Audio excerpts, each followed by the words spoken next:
Karma. Ang buhay ni Eddie Salvatore. Episode 13. Gabi na naman. Kung minsan ay ayaw na ni Eddie, sumapit pa ang gabi kapag naroon siya sa mansyon. Parang asong ulol na sinasalakay siya ni Viviana. At kahit gabi na, ay hindi rin matapos-tapos ang kanyang gawain sa loob ng Casa Salvatore.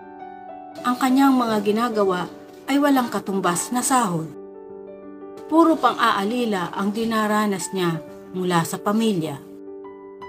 Nagkakaroon lamang siya ng pera kapag binibigyan siya ni Pasiano. Pero pinagtsatsagaan niya ang buhay sa loob ng mansyon para sa kanyang sariling misyon. Napahinto siya sa ginagawang pagdidilig ng mga halaman nang may marinig siyang mga boses na nagtatalo. Lumapit siya sa gilid ng bintana at nakinig ng maigi. "Excuse me? Hindi ako kagaya mo na lalaki ang pinapatos." Boses ni Viviana ang narinig ni Eddie. "At ikaw, sino? Si Eddie? Nakita ng dalawang mata ko ang ginawa niyo sa damuhan."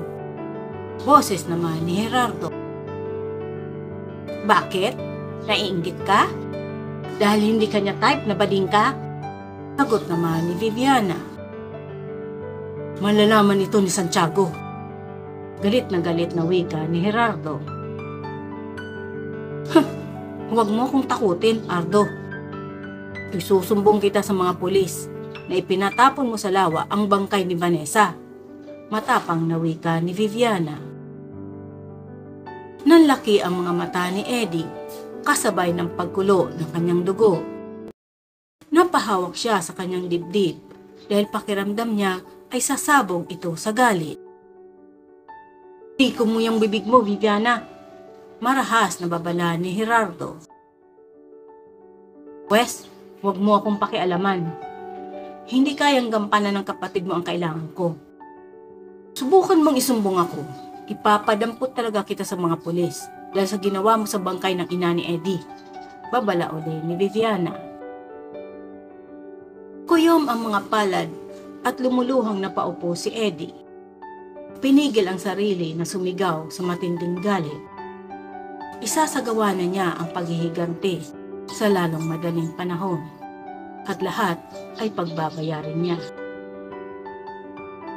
Nakita niyang umalis si Gerardo sakay ng sasakyan nito. Ang hayop at hindi na naawa sa kanyang ina.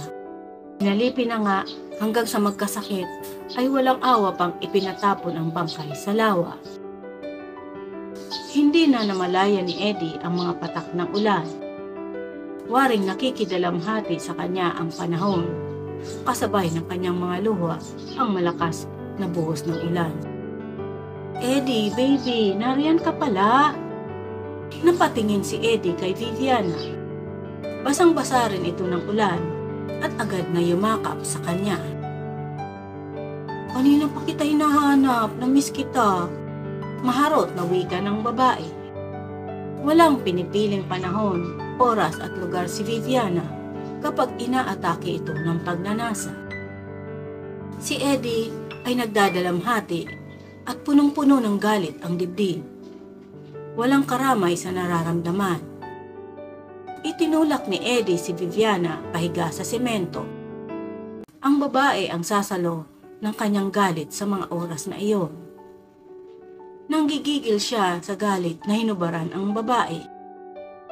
Walang habas niyang inangkin ito sa gitna ng ulan at pagkatapos ay iniwanan. Samantala, sa kwarto ni Consuelo, nakaupo ito sa silyang digulong at nakatingin sa labas ng bintana. Lumuluha ang galit niyang mga mata.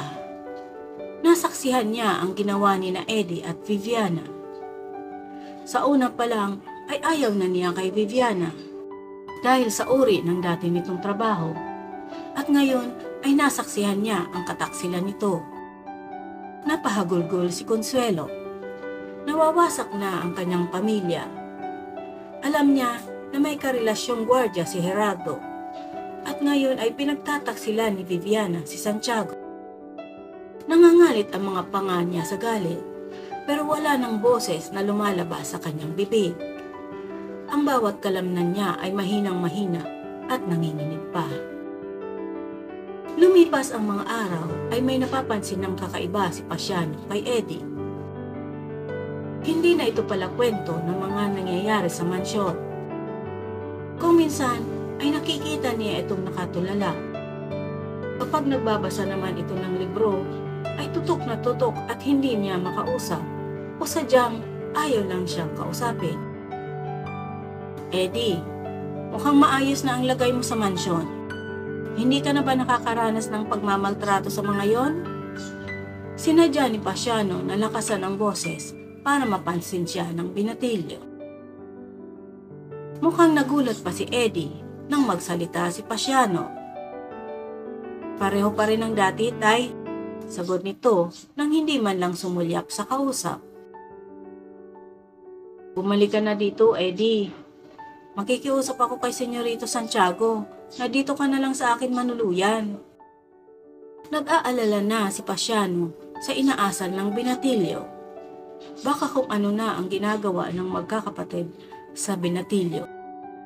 Hindi pa pwede, Tay. Sagot ng binatilyo kasabay ng matigas na pag-iling. Eddie, hindi ako naniniwala na maayos ang kalagayan mo roon. Ayaw kong maulit sa iyo ang sinapit ng iyong ina. Hinigasan ni Pasiano ang kanyang tono ng pagsasalita. Hindi mangyayari yun, Tay. Pagkawika nito ay tiniklop ni Eddie ang aklat at lumabas ng dampa. Napapailing na lamang na sinundan ng tingin ni Pasiano ang binatilyo. Matapang na si Eddie at kasing tigas na rin ng bato ang puso nito. Isang gabi ay naglilinis si Eddie ng mga sasakyan. Kahit mamahaling sasakyan, ay napag-aralan na niya ang bawat parte nito. 2 na lamang ang sasakyan na nililinis niya dahil naibenta na ang kay Doña Consuelo. Wala ang sasakyan ni Santiago. Alam niyang nakababad si Santiago sa sugalan at pagkatapos ay uuwi itong lasing. Napangisi siya. Kung hindi uobra ang kanyang plan A, ay mayroon pa siyang plan B. Pagod na siya sa nangyayari sa buhay niya sa Casa Salvatore. Ang kanyang paghihigante ay naantala ng dahil kay Viviana. Pero magagamit niya ito sa kanyang mga plano at tamang-tama wala ang katulong at wala rin si Santiago. Malapit na ang 12:00 ng gabi, ang oras ng paglabas ni Gerardo para makipaglaro sa paborito nitong gwardya sa ilalim ng gazebo. Alam din niya na si Viviana ay naghahanap lang ng tiyempo para puntahan siya sa kwarto, pero uunahan niya na ito. Tahimik ang buong mansyon. Tinungo ni Eddie ang kwarto ni Santiago at Viviana. Nasa tapat na siya ng pintuan nang bumukas ito at saktong palabas si Viviana. Agad siyang hinila ng babae, papasok at isinarado ang pinto. Agad na pumulupot si Viviana kay Eddie. Eddie, baby, paligayahin mo ako habang wala pa si Santi. Walang namutawing salita kay Eddie. Ibibigay niya ang gusto ni Viviana. Papagurin niya ang babae sa gabing yun. Tansyado niya ang oras ng itatagal ni Gerardo sa gazebo at ang oras ng pag-uwi ni Santiago. Makalipas ang kalahating oras, ay lupaypay na si Viviana. Ngunit hindi tumigil si Eddie dahil may hinihintay siya. Nang marinig niya ang ugong ng sasakyan ni Santiago, ay mabilis siyang tumalilis. Bumalik siya sa kanyang kwarto at nakiramdam. Nakahanda ang kanyang bisikleta kung sakaling mabigo siya. Masuray-suray si Santiago na bumaba ng sasakyan dahil sa kalasingan. Umakyat siya ng balkonahe at dumaan ang sala. Nasa lubong niya ang kanyang kapatid nang patungo na siya sa kanilang kwarto. Gabi na, Ardo, bakit gising ka pa? Wika niya. Kumuha lang ako ng tubig. Sagot ni Gerardo. Pero ang totoo ay kapapasok lang din ito, galing sa gazebo. Dumiretso si Santiago sa kanilang kwarto. Hindi ito nakalak.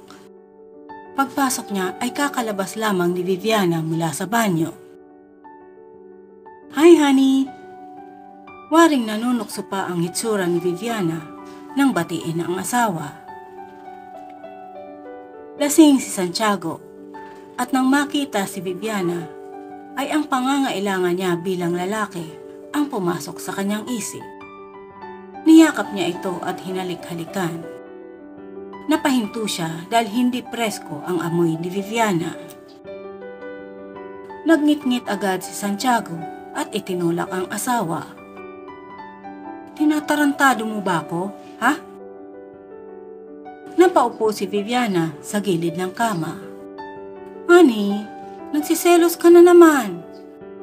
Depensang wika nito. Tumakad palapit si Santiago kay Viviana nang may sumabit sa kanyang paa. Isang underwear ng lalaki. Pinulot niya ito at tiningnan. Sinasabi ko na nga ba, may relasyon kayo ni Gerardo? Mag-asawang malakas na sampal ang pinadapo ni Santiago sa mukha ni Viviana. Kinuha ni Santiago ang baril sa cabinet at itinutok kay Viviana. Walang hiya kayong dalawa. Nanginig si Viviana sa takot. Honey, hindi totoo ang bintang mo. Ngunit nilokoba ng matinding galit si Santiago. 2 beses pumutok ang hawak niyang baril. Bumagsak si Viviana sa kama, duguan at wala ng buhay. Dahil sa putok ng baril ay napatakbo si Gerardo patungo sa kwarto ng mag-asawa. Aksil ka, Gerardo! Napaatras si Gerardo nang marinig ang sigaw ni Santiago. Tumakbo palabas ng bahay ang natarantang si Gerardo at nagtago sa loob ng kanyang sasakyan. Nakita niyang lumabas ng mansyon si Santiago at muling nagpaputok ng baril. Nang makita ni Gerardo na naroon ang susi ng kanyang sasakyan, ay pinaandar niya ito para tumakas. Ano ang mangyayari sa pamilya Salvatore ngayong nagsimula na ang paghihiganti ni Eddie? Abangan sa susunod na kabanata.